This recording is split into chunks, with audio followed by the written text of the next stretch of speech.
Hello, hello, hello, hello, hello, everyone. Welcome to another episode of Sree's Global COVID-19 Show.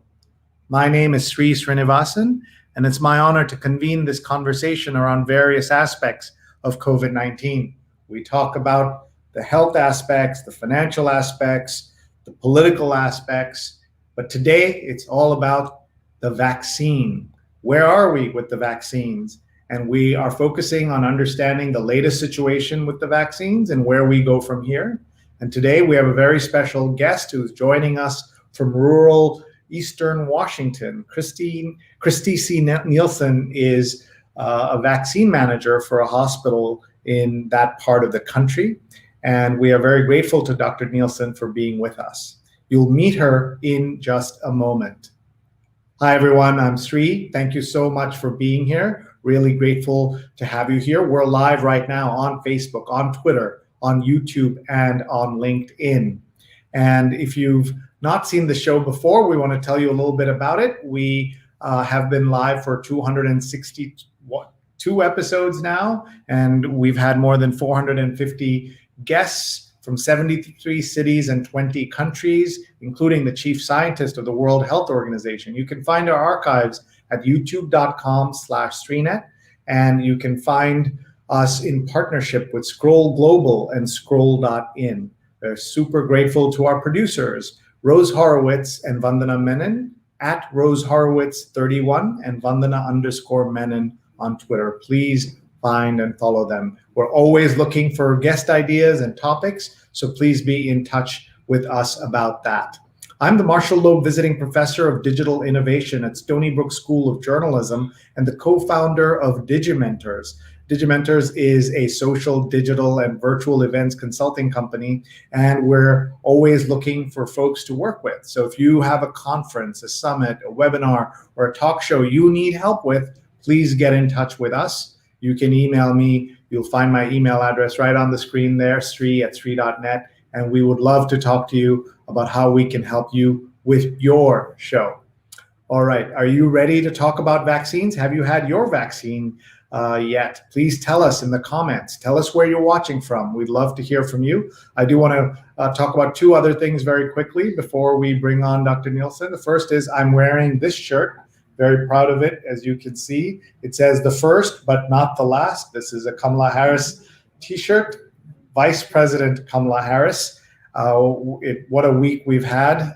I wished somebody Happy New Year, and they wrote back Happy New Era, not Happy New Year. And so we will, I'm sure, in the weeks ahead, do political stories as well, political segments that you'll want to see. Also wanted to let you know that in addition to achievements in the sports, in the political field, just tonight I found out that a gentleman named Sean Desai, DESAI, Sean A. Desai on Twitter, has just been named Chicago Bears coordinator for the Chicago Bears, which is an incredible achievement for a South Asian, the first South Asian to be a coach at that level in the NFL. There is the president of the 49ers is also South Asian in Parag Marathe, and the owner of the Jaguars in Jacksonville is a gentleman named Shahid Khan, who's Pakistani American. It's just amazing to have all of these folks do so well in sports, a field where we don't often talk about South Asians in America. All right, now let's get back to talking about vaccines, and our guest is Dr. Christy C. Nielsen. She is a vaccine manager for a rural hospital in Eastern Washington, and we want to get your questions and get your thoughts. And we hope you have shared this with your friends and family. Please tag your friends right now. They can watch live or they can watch later, and you can ask her anything about the vaccine. We can also share the good news that she's had her second vaccine shot. So she is the first person that I know that has had both of them, first person I have met who's had both those shots. So let's please welcome onto the stage here Dr. Christy Nielsen. Hello. Hello, how you doing? Good. Thank you for being here, and thank you for being with us at the end of a very long week, I'm sure. Please tell us how you're doing. My first question is always how you are, and how's your family handling the pandemic? Well, I'm doing fine. I live in a very small town, and most of my activities were kind of social distancing to begin with. So my life really hasn't changed that much compared to a lot of people, because I continued to work. I work at a small hospital. So working in healthcare, we pretty much were still working. Unlike a lot of folks who were in different types of professions. I remember my daughter, who lives in Seattle, the day that she was sent, she's a tech worker, she was sent home, and she said, well, it looks like I'm on a dystopian snow day. And that was back in March, and she's still working from home. So it's been, a challenge to, for everybody to manage, how you get through a day when life is kind of turned upside down. Sure. Yeah, we hear somebody in the background. Tell us about her or him. That's Madigan, Miss Maddie, and she is my 12-year-old cat.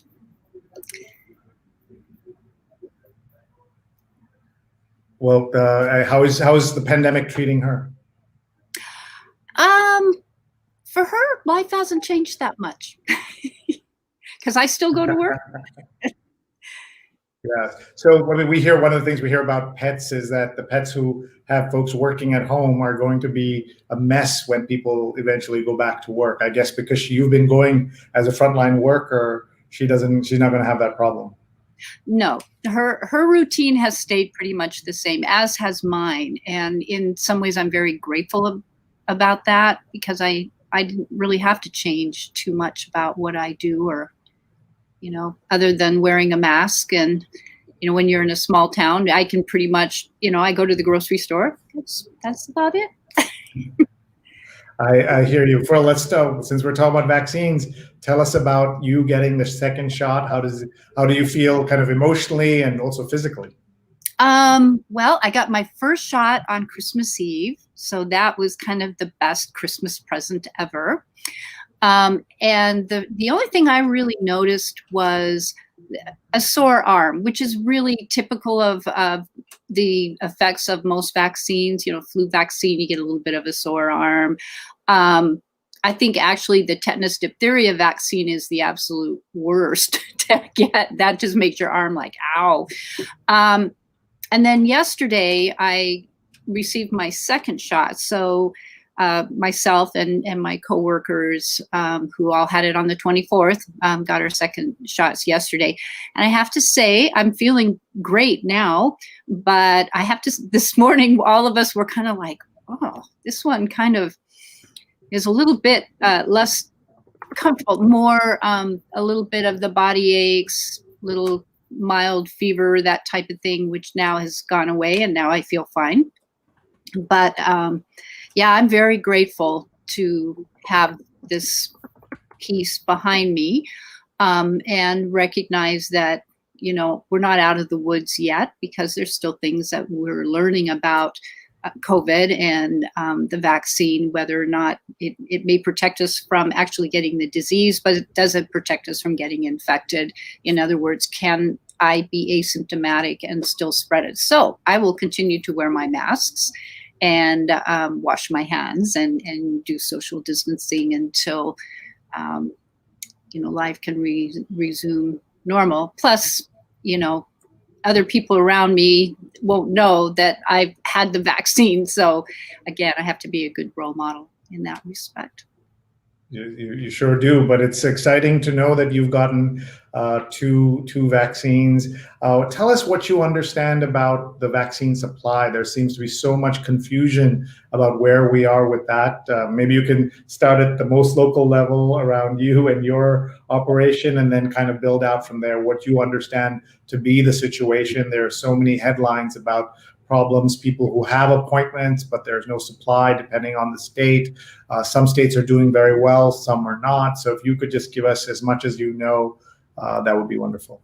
Yeah, so the vaccine, it is sort of ordered for me until today. So today I'm going to be ordering my own, but up until now, the Department of Health in the state of Washington has been in charge of ordering, and then they don't actually distribute it. It comes directly from Moderna. So Moderna is the one that my facility received. And we were kind of grateful for that because it's a little bit easier to manage than the Pfizer, although you still have to keep it frozen. And that's about the temperature. Can we talk about that? So was your hospital ready with that kind of temperature and that the ability to store things at that level? Yes, and even if we had gotten the Pfizer vaccine, we would have been able to accommodate that. We had a very small freezer that we could repurpose for putting the vaccine that's normally used for tissues, but it gets down to those very cold temperatures. That said, we could only open it twice a day because every time you open it, you warm it up, and so that was our concern. As we wanted to be very deliberate in how we were managing the retrieval, the thawing, and then the management of it, so that we were keeping the supply safe. So the Moderna I can put in a regular vaccine freezer, because it doesn't need quite those super cold temperatures. So that's worked out really well for us. For instance, tomorrow we are having a clinic, and they're hoping to vaccinate 300 people. And so I took out, before I left work today, I took 300 doses out, put them in the refrigerator, and so they will thaw overnight. And then tomorrow our EMS department will come in and they will take those 300 doses and put them in a portable refrigerator. So once the medication is thawed, it's actually good as long as you haven't entered the vial. So once you enter the vial, you only have 6 hours to use the medication. So we try to plan it so that we don't waste any. Tomorrow's clinic is going to be held at our fire hall. So we have this nice big fire hall, and we have 3 bays, or actually there may be more than 3, but they're going to have 3 lines of patients coming in. They will drive into the fire station because they've got doors in the front and doors in the back, and then they will receive the vaccine and then they'll drive out. So that's our plan for tomorrow. And those will be first doses. So, and can you tell us what you are going to be able to do about the timing of the doses? And of course, you're a small town, so is it is it easier in a small town because you know everybody, or is it that the same percentage of anti-vaxxers and skeptics, all of that's there, but these are your neighbors? How does that work? Well, yes, there's pros and cons about being in a small town and in a small hospital. So we're a critical access hospital, which means we can have no more than 25 beds, and we have a kind of a different relationship with Medicare in terms of reimbursement, that type of thing. But our actual hospital district, so we're a community hospital, publicly funded and also self-sufficient in our revenue stream that we get from caring for people. So we have about 10,000 people in our district, and we have 1 primary care clinic. And so we're kind of it as far as right now, as far as how we're going to be able to provide the vaccine. We have pharmacies, chain pharmacies. We have Safeway and we have Walmart, and we're not sure what their plan is because right now they have not received any vaccine. So we've been focused on healthcare providers and first responders. And then what we do when we have our clinics, at least our first dose clinics, if we have doses left over, say we've got a vial that might have 3 or 4 doses left and we don't have any people actually in line, we have a standby list so that we can call people and say, hey, you want to come in? If you come down, we can give you the vaccine. So that way we're not wasting any of it because it's pretty precious.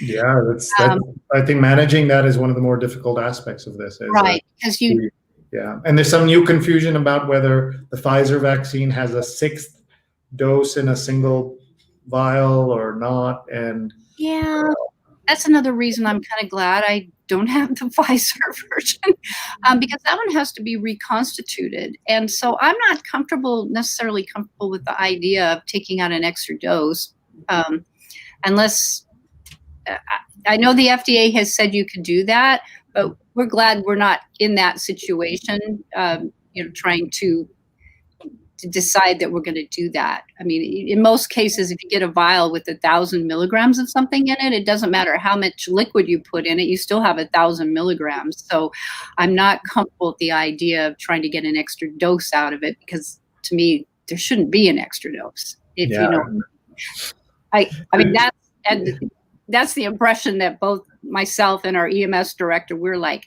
ooh, that. So we've kind of, again, we're grateful we have Moderna. It's already in a liquid form, so we know that whatever the volume is going to have the right amount of drug in it. Right. So the Pfizer is not in liquid form when it arrives? No. You have to be. So you need. Do your counterparts need special equipment too? And does it come with a kit? And how does that work? That's my understanding, but again, I've not actually physically had to deal with it. So.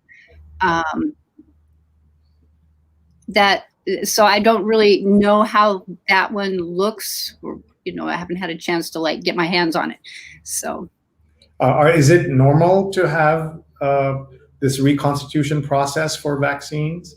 Do you have to do them for other diseases? Yes. So like the Shingrix, which is the shingles vaccine, is a lyophilized powder, and then you add a diluent to it, and then you draw up the amount that's in there, and then you give the injection. So some are liquid and some are what we call lyophilized powders usually. Yeah, okay. So it varies from, just depends on the technology that was used to produce it. Just from a layman's point of view, it seems like it's better if it's already done at manufacturing and then brought to the site for injection. So, but what do I know? But that's another reason to praise the Moderna vaccine and Dolly Parton. So I guess that's how that works. Let's take a look and say hello to the people watching. Okay. Folks are watching from all over. We're very grateful to them. Jonathan Borstein's watching from the East Village, and Jonathan's watched all 262 episodes of the show, so we're very grateful. Do you have an East Village memory that you would like to share, or New York City memory, Christy? Me? Yes. New York? So I've been to New York City twice. And in 1993, I went to New York City for a week, and I saw 2 plays, 2 operas, 2 musicals, and 1 rock concert. Wow. So I got to see Depeche Mode. And so I had a wonderful time in New York City. But my favorite memory was I had this long black coat that I called my opera coat. And I every day would go to St. Patrick's Cathedral, not because I'm necessarily very religious, but I love the architecture. And if I would go every day, I would see more things, because the first time you go in, it's like there's so much to see. It's hard to focus on any one thing. It's like a museum for people who don't know. St. Patrick's Cathedral is one of the great cathedrals in the world. It's on Fifth Avenue in Midtown near Rockefeller Center. It's just gorgeous. So I would go every day, and then I would just walk around, and then I would see more and more things each time. And then 2 guys came up to me in my long black opera coat, and they said, "Are you a real New York girl?" And, no. But I thought that was pretty fun. Yeah, that's the ultimate compliment, that they thought you were from New York. So that's. Yeah, but at the time I was living in Spokane, Washington. So no, most people don't think of Spokane as a very sophisticated sort of place to be from. Well, It's not fantastic. has its charms, but it's certainly not New York City. No. Rose is saying hello to Jonathan, and Jonathan saying thank you for producing such wonderful shows, and great to have you. Raghu is watching and says thank you, and Aparna is watching from LA and says appreciate being here. And can you tell us your favorite memory of LA? Mine of LA? I have been to LA once. Mostly I've been to the airport, and I have to say LAX is not my favorite airport. And then when I was in LA, I remember going to Rodeo Drive. Just why not? Sure. But I was primarily around Venice Beach and Santa Monica for visiting with friends. Sure. Let's see. We have a question here. First, a shout out to Doug Levy, who's been on this show multiple times. And Doug is an expert on communication for government agencies, first responders, et cetera. And he's in Northern California. And he asked, do you have to report unused doses? I do. If we waste any doses, we have to report that through the Washington State has a immunization information system, and so any doses that are wasted for any reason have to be reported through there. And what happens is when I receive a shipment, I have to enter in the lot numbers. So as the vaccine is given to a patient and that patient's information is entered into that information system, then it will subtract from the lot number that's been reported. So I report how many doses of that lot number, and as those doses are reported as given, those doses will then be subtracted from the total that I theoretically have. The only problem, and this is where I think our governor is a little concerned, is that there's a lag time of getting that information in, because the system it's not real user friendly. We have a couple of people dedicated, or one person dedicated to entering that information. And when you do a clinic of 300 people, it takes a while to get that information reported. So those are some of the things that need to be scaled up. I mean, we're kind of a small scale operation, but if you're looking at a big hospital system, they're actually looking much worse than we are in terms of number of doses being given, because they just haven't been able to catch up with all of the reporting. Yeah, and as of today, I actually have 3 different reporting systems that I'm supposed to do.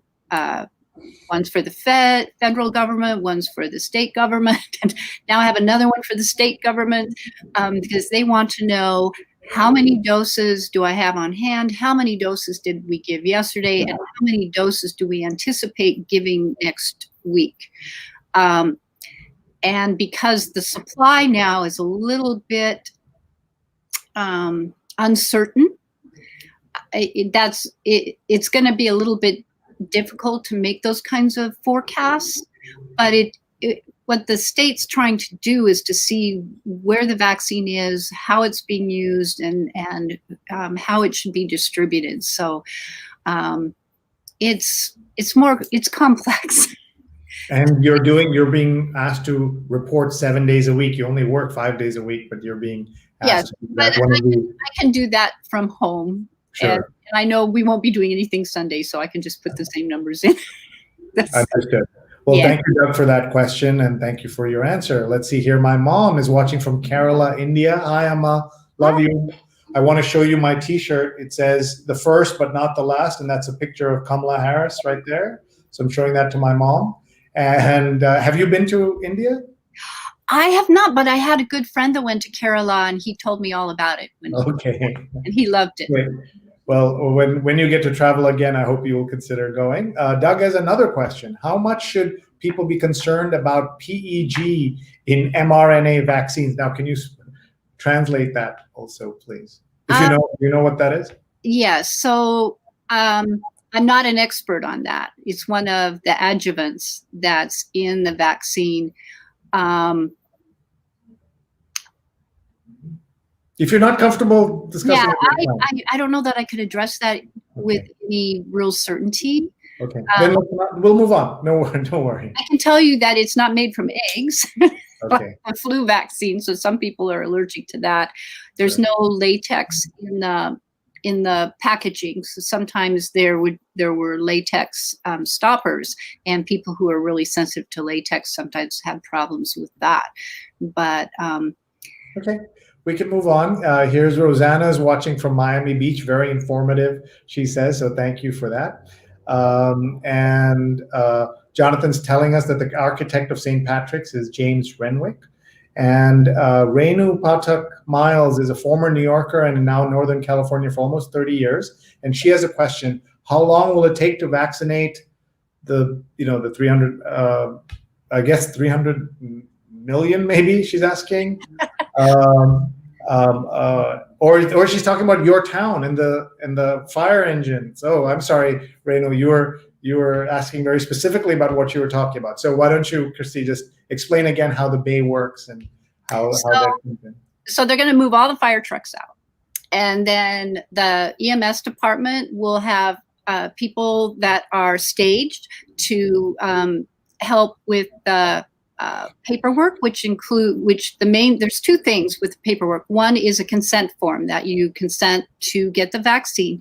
The second is a card. And I have to say Moderna, and my understanding from what I've seen of the Pfizer stuff, which I actually saw from Governor Cuomo, because I tuned in to Governor Cuomo's press conferences every day, because he seemed like the one person that could explain things in a way that made you feel less bad about everything going on in the world. But he did a whole thing where he showed how that Pfizer product was packaged. But both Moderna and Pfizer have really done an excellent job in the materials to give to patients, all of the paperwork that we need. They provide a card. I should have brought mine to show you, but there's a card that you fill out that has a little one of those 2D barcodes, and then you click on that barcode, and it takes you to information. I also signed up for a little app that every day after you have the vaccine, it will send a little text message and ask how you're doing, and that information goes back, I believe, to the CDC so that they can kind of monitor what people's experiences are while they're having the vaccine. So today they got a little bit more exciting information from me. Last time it was quite boring, and this time it was a little more exciting because of the body aches and the little fever spike that I had. But as far as how it's going to work tomorrow is they will have 3 bays going. Patients will line up in their cars. There will be the EMTs versus the paramedics. So the paramedics and some of the EMTs that have advanced training will actually give the vaccine. Then they will drive out, and we actually have to hold people for about 15 minutes to make sure there's no serious adverse reactions. So the most common thing that's serious that's happened, and it hasn't happened a lot, is of course an anaphylactic reaction. So they will have, of course, the ambulance there and all of the gear that they would need if somebody were to have an adverse reaction like that. They can take care of them. The clinic starts tomorrow at 9, and they're anticipating going through 3 o'clock. And so we have found that at full speed, one vaccinator can do about 36 people per hour. And that's actually pretty efficient. So we'll see how that goes tomorrow. And then we have an appointment system that people can sign up for appointments so that not everybody's coming right at 9 o'clock. Sure. And can you talk a little bit about the anti-vaccine sentiment or skepticism in your town? Yeah, that seems to be kind of a widespread phenomenon. We actually have, some healthcare professionals, oddly enough, sometimes are lab people, they don't like taking the flu vaccine. And And I don't really understand I understand people feel the way they do about vaccines. I've had discussions with acquaintances about that. And for me, there's a risk versus benefit. And to me, getting COVID is much riskier than any vaccine. And to be honest, when COVID first came out, as the pandemic progressed, my concern wasn't so much that I would get it and die as I would get it and be left with some kind of permanent disability, either a cardiomyopathy because it damages your heart, or your kidneys are impaired as a result of it. Some people had strokes. So it's not a benign disease. And there seems to be, I don't know if you've had a program on this, but the rampant misinformation that I see, just kind of dabbling around on some of the areas of the internet, the myths of vaccine issues are rampant and they seem illogical to me. And Washington has had a huge outbreak of measles not that long ago, because there's a big anti-vaccine sentiment in the southwest part of the state, and so they had this big measles outbreak. And measles is not a benign disease. And when I was a kid, I was born before a lot of these vaccines were available, so I ended up with measles and mumps and rubella and roseola and chickenpox, and it wasn't fun having any of those. And some of my friends had bad outcomes as a result. So I'm very grateful to not have to get these kinds of diseases. Yeah, I think that's hearing it from an expert like you that there is real danger here if you get this. And we also have done, we've talked about these long haulers. These are folks who get sick for a very long time, like you said. There's so many different ways. There's also an opportunity for us to remind everyone about one of our shows that our team produces. We want to tell you about that. Folks, on Sunday, please join us for She's on Call, which is a show produced by Dr. Sujana Chandrasekhar and Marina Kurian. They're the hosts. They're two surgeons in New York City, and they have fabulous guests every week. This week they have Apurva Mandavili, who's a science reporter at the New York Times, who's been covering COVID and breaking lots of news, and Dr. Nina Shapiro, who's a pediatric ENT surgeon. So please join us on Sunday at the 24th. Both Rose and Vandana, who produce this show, produce that show with Julia Weeks. So please join us Sunday at 11 a.m. Eastern, and you can find that the information for it on She's on Call on Twitter, Facebook, YouTube, and LinkedIn. Please follow them. And every Sunday at 8:30 a.m. Eastern time, we read the Sunday New York Times out loud. And we have a longtime New York Times political and diplomatic correspondent joining us, Todd S. Purdom. He's an author and has written for The Atlantic, Politico, Vanity Fair, and more. That's at 8:30 a.m. Eastern. We do that every Sunday as well. We read the print edition of the New York Times out loud. So please join us for that if you can on Sunday. Let's get back to our conversation. We just have a few more minutes with Dr. Christy Nielsen, who's joining us on the Friday night after a long week in so many ways. For all of us, but I wish somebody, I was saying earlier, Happy New Year, and they said, no, Happy New Era. So that's how I think of this time as well. Let's look at some more of the comments that are coming in and also see if there are any more questions. Karan asks, so once you have the vaccine, are you no longer to social distance, etc.? I think the answer is no. You have to, right? You have to. I think the answer is no, you have to distance and wear a mask. Yeah, it's important until we have a lot more experience with this vaccine. So vaccines do two things. They can prevent disease. So in other words, once you're vaccinated, your likelihood of having a severe disease is either non-existent or very diminished. But what we don't know about these vaccines, because we're still basically in the phase 3 trials, is we don't know if it prevents us from becoming infected. In other words, I could still spread COVID. I mean, this is what the question we don't know the answer to.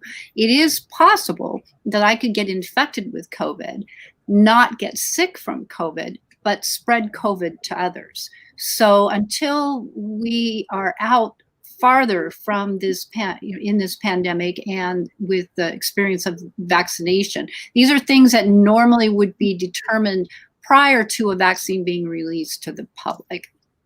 But because of this situation, we are under what we call emergency use authorization. At this point, I would say the risk versus the benefit of getting the vaccine out to the public is higher than not at this point, but we still have questions.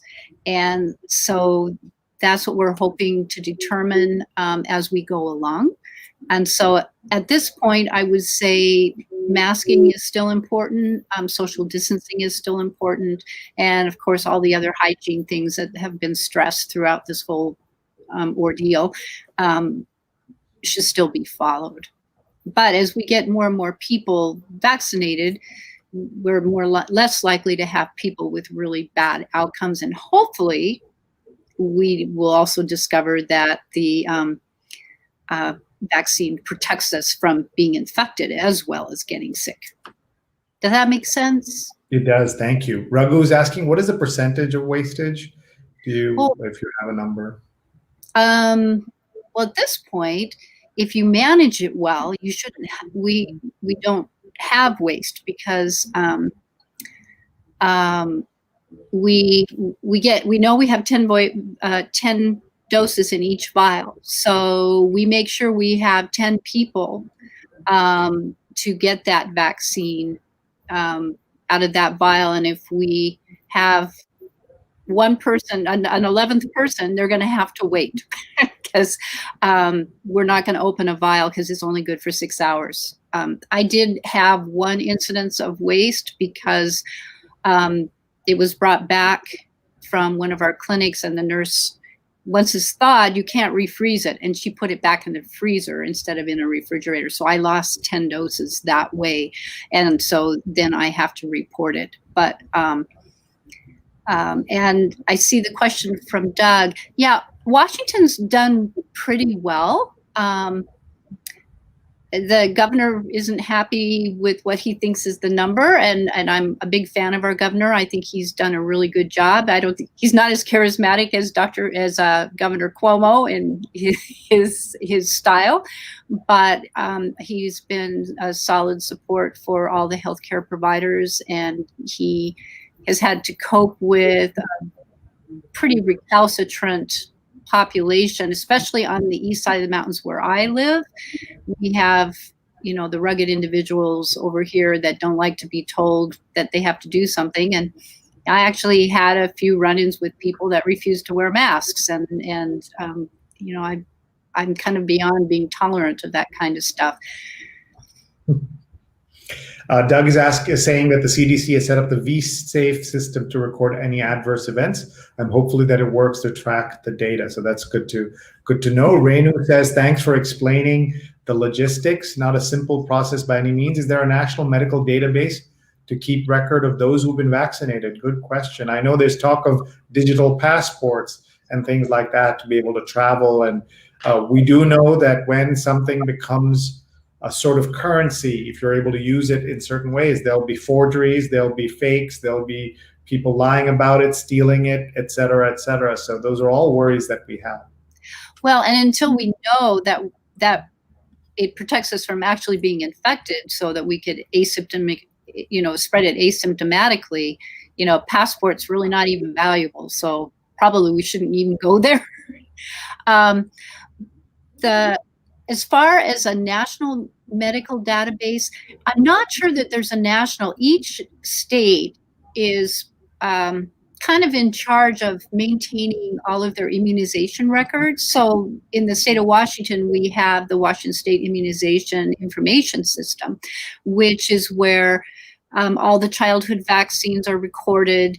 Any vaccines in my situation, any vaccines that we give to a patient in the hospital or that comes through our ED, which we give out lots of tetanus, diphtheria, pertussis shots because of, we're a tourist town and we get lots of people getting hurt. So stepping on nails or, falling off boats or whatever. And so all of those vaccines, it's required that they be reported through this system. So I don't know that there's a national clearinghouse. And I saw someone had mentioned the VSafe. That's actually the little app that I use to, that I've used to report any of my adverse reactions or, how I've done with the vaccine. And actually, I really liked it because it's like this little friend that's, checking up on you. And that data is important to be collected. So we've encouraged all the individuals who have gotten this vaccine to sign up and use that because it will give us information that we can use later. Here it is. It's called V-Safe, the after vaccination health checker. Get vaccinated, get your smartphone, and get started with VSafe is what they say here. So thank you for sharing that, and thank you to Doug for mentioning it as well. Raghu says, thank you so much, Christy. And let's see here. Makrand is saying virus load reduction is a key concept strategy before and after vaccination. So he's pointing that out. Let's see here. Doug is saying, I was up there when he announced the lockdown in March. I was really impressed by his explanation of why the shutdown was ordered. And I think Spokane is beautiful, but the rugged individualists are a bit tough to take. Oh, yeah. Yeah, we actually have a group that wants to split the eastern part of our state off of the west side of the state. So we have a mountain range that splits eastern Washington from western Washington. So it's wet on that side and very dry on our side. And I call that the Cascade Curtain. And there's kind of a different mindset on both sides of the mountains. But I do not want to be part of the state that they want to create. And that's a whole nother show. Whole other show. Renu says, my friend's mom traveled from her residence in Florida to Colorado to get her vaccine. How is something like this tracked or even allowed if you're not a resident of the state? Boy, that's an interesting question. I'm not really sure, what criteria Colorado is using, and I know Florida was kind of primarily focused on, well, they kind of had a all-comers sort of situation, like everyone who's over 65, and our state sort of focused on first responders and healthcare providers. So every state has their own approach. So I'm not sure, maybe her age in Colorado allowed her to be in that first wave or second wave of people. We're starting our second wave, so we're now going to be opening it up to people who are over 65. But one of the areas that we've discussed that would be helpful is we have a lot of agricultural workers. It's somewhat like the meat packing plants, the fruit sheds where people are packed pretty close together while they're doing their work. And what we found is that initially it was the Hispanic populations. We have a high percent of Hispanic people because of our apples and our vineyards and that type of thing. And they've been at the highest risk of getting COVID relative to the number of, to the percent of the population. They've had a higher representation. And that's kind of changed a little bit recently. We're not sure why. Sometimes, they actually go down, which is good. But I really think we need to focus on some of those, the packing sheds and those folks that are living kind of in congregant areas in some of the housing that they're in. We're looking at a story out of Yuma, Arizona. I didn't know it was called America's Salad Bowl. And I thought Salad Bowl might be in Central California. I didn't know it was in Arizona of all places. But yeah, no, I wouldn't have either. that's a population that I think we need to pay attention to. Sure. Before we let you go, one of the things that we've learned from the journalist Nick Kristof and his wife Cheryl Wu Dunn is the importance of talking more to rural America and understanding what's happening there. And that was one of the reasons why we wanted to talk to you, because we talk to a lot of people in big cities all the time. So we appreciate you coming on and talking to us. What is some things that people don't understand about rural America that would be good for you? Have an international audience right now watching from around the world. What are some things that I know you don't represent all of rural America or anything like that, but what are some things that are worth knowing for the world? Oh, that's a tough question. So I grew up in rural America, rural Eastern Washington and Oregon, and then I lived 10 years in Alaska, in Fairbanks. And so these are remote, small towns. Because I went to university, I probably have a different perspective of things than maybe just because the more you're exposed to things. Like, I've traveled quite a bit internationally, primarily Europe and Africa. I've been to Thailand, Japan, and I worked with exchange students. So one of the things that I think was good in the small towns is if you get students from other countries, it gives people a bigger perspective. I get frustrated when people say that the people who live in rural communities feel left behind, because I'm not sure I would agree with that. But then I may have a different perspective simply because, I live in a small town, and that's a choice because I like being close to and easy access to nature. I love visiting big cities, but I've never really wanted to live in a big city. My daughter lives in Seattle. She loves it, and I love to visit her there, but I'm always glad to come home where it's quieter and I can get out. I do a lot of photography and the areas around me. And so, I don't know. I'm confused by that, to be perfectly honest, that I don't think we're really different Americans. And I don't know how to articulate that, because that's okay. You did a great job. Thank you. I put you on the spot, and asking you to speak for all rural Americans is ridiculous. Anyway, Fernando says hello from a big city in LA, and Doug says in LA County, if you don't have proof of LA residence, you don't get the vaccination, even if you get an appointment. So that's important. Loeb Sang is asking if you know anything about the vaccines they have in India, Covaxin and Covishield. I don't know if you know anything about them. One of them I know is based on the Oxford vaccine. Yeah, and I know that it's a different technology than the mRNA vaccines, but I don't know. Yeah, don't worry about it. It's a little less effective, is what I understand. But I understand. Fernando says the perspective is enormous, so thank you for that. As we get ready to wrap up here, I just want to see if you have anything else you'd like to tell the audience about the vaccine. Anyone who's watching who's skeptical, who wants to wait and see how this all goes down, what is your message to them? I would say if you have the opportunity to get the vaccine, the risk versus the benefit far outweighs any existential risk of a vaccine.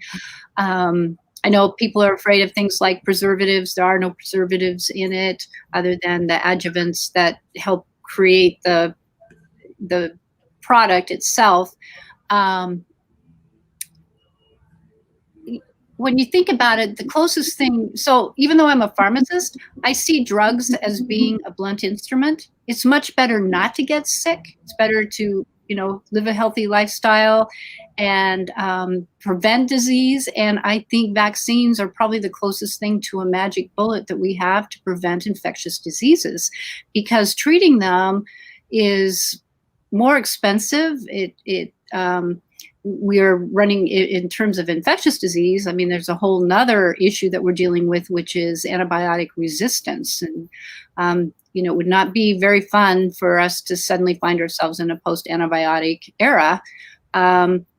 So I think the benefit of prevention is so much better than trying to treat something once it goes wrong, with all of the associated risks of drugs, of procedures, of being in a hospital, the cost of it. I mean, there's just a whole lot of consequences for actually getting sick. So if you've got a tool to keep from getting an infectious disease, I think that's kind of miraculous, to be honest. Sure. Before you go, can you tell us about what you do on Twitter, because you're very active, and also what is the origin of your Twitter name? So my heritage is Swiss, and Svizzera, which is my at Svizzera, is basically the Italian spelling of Switzerland, with MS on the end for Swiss Miss. So that's where that came from. Okay. Swiss Miss. Okay, got it. Swiss Miss. I see that now. And I'm not even sure I'm saying that quite right. But yeah. And you take on people who are anti-vaxxers and medical skeptics and all of that on your Twitter feed. So yes. Good. So I encourage people to follow you there. And thank you again for being with us. And everybody, the show will run as soon as we're off the air on Facebook, Twitter, YouTube, and LinkedIn. Please share with your friends and family. Tag a friend, someone who would benefit from understanding the vaccine situation from this very unique perspective that we had with Dr. Christy Nielsen. Thank you so much, Christy, for being here. We're very grateful to you and appreciate your time and insights at this point. Well, I appreciate the opportunity, and thank you. All right. Thank you. And to everyone, I want to remind you that we'll be back on Sunday with the New York Times Read Along, where we'll be with Todd Purdom, former New York Times political and diplomatic correspondent. And we will also, that's at 8:30 a.m. Eastern on all my social channels. And then on She's on Call, Sundays at 11 a.m. Eastern, Drs. Sujana Chandrasekhar and Marina Korean interviewing Apurva Mandavilli of the New York Times, the COVID reporter there, and Dr. Aaron Shapiro, a pediatric ENT surgeon. Thanks very much, everybody. Our guest again was Christy Nielsen, who is a vaccine manager for a rural hospital in Eastern Washington. Thanks very much, everyone. Great comments coming in, and really appreciate everyone. We'll let Jonathan have the last word. Great show. Thank you very much. And we'll see